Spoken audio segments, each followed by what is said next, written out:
Hey guys, welcome or welcome back to my channel. My name is Alejandra. As you can see, we're going for a little bit of a different mood today. Let me know if you guys like this or if you guys think it's too corny. In today's video, we are going to be talking about the most infamous mummy in el Museo de las Momias de Guanajuato. I do want to warn you that there are some videos and pictures that some viewers may find disturbing, so please just take that into consideration. Y con eso, vámonos a Guanajuato. From 1865 to 1958, La Ciudad de Guanajuato in Mexico required that relatives pay a grave tax. When relatives failed to do so for 3 years in a row, their deceased loved ones were promptly dug up and evicted. It was discovered that due to the extremely dry conditions of the soil, the corpses often came up as well-preserved mummies. The cemetery kept these mummified corpses underground in an ossuary, in case relatives came back with money wanting a reburial. By 1894, the ossuary racked up enough mummified corpses to rebrand itself as a museum. Aquí es en donde podemos encontrar a Carmen, the mummy of a witch who presumably sold her soul to the devil for eternal youth.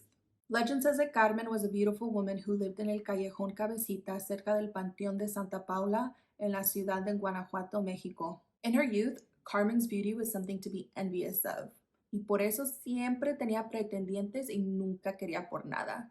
Se dice que every time Carmen would walk by a mirror or reflective surface, she would stare at herself in it for long periods of time. Pero con el tiempo, Carmen started noticing her hair graying, her skin wrinkling, and her beauty fading. Carmen was not going to let herself age gracefully, and this is when she decided to denounce her faith and make a pact with the devil in exchange for eternal youth. The morning after her deal with the devil, Carmen woke up more beautiful than ever. The change was so evident that the townspeople noticed and began talking. As the years passed, Carmen began noticing that her beauty was fading again.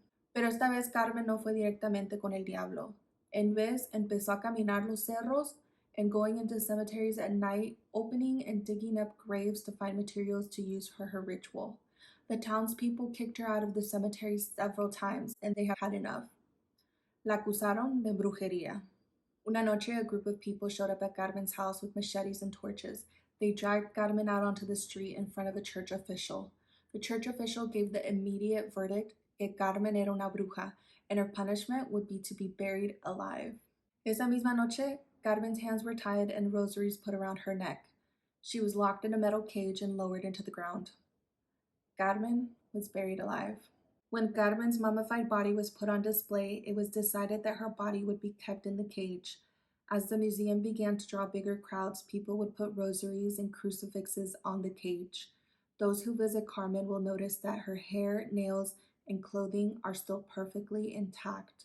In 2009, the mummified body of Carmen was part of the museum's traveling exhibition.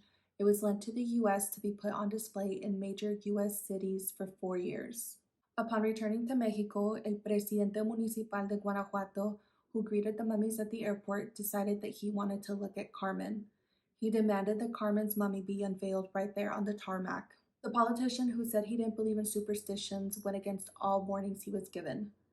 When he gave the order, Carmen was unveiled, and at that same moment, a 5.8 earthquake struck Guanajuato. Scared, the politician ordered that she be immediately covered up. Carmen's story does have a bit of a happy ending. In May of 2020, Carmen's story changed. Jesus Antonio Borja Perez, Director of Culture of the Guanajuato Municipal Government, revealed that the famous witch mummy was not a witch, but most likely a healer or curandera. For the first time in hundreds of years, Carmen is liberated from the metal cage that she was condemned to. Well, guys, this brings us to the end of our story. Whether you believe Carmen was really a bruja or just a curandera who suffered an unfortunate end, you have to admit that this is a very interesting story that plays a very important part in the culture and history of Guanajuato. I hope you learned something new today, and I hope that you enjoyed this story. If you did like this video, por favor regálenme un like. It helps me out so much.